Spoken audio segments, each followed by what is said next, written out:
તો હવે આપણે ઘરે પહોંચી ગયા છીએ અને મારી બેનને ચોપડા ત્યાંથી તો ડૉક્ટરને જોવા જાઉં છું. તો પહેલાં આપણે ગાડી કાઢીએ અને તે પછી આપણે જોવા જઈએ અને ઘરે આવીને કહીએ છીએ કે નહીં.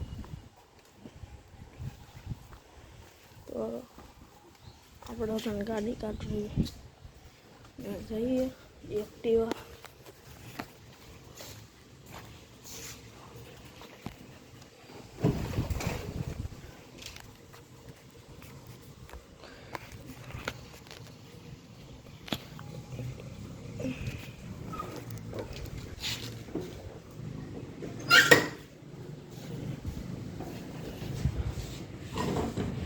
હું તમને ગાડી કાઢીને પછી વાત કરું.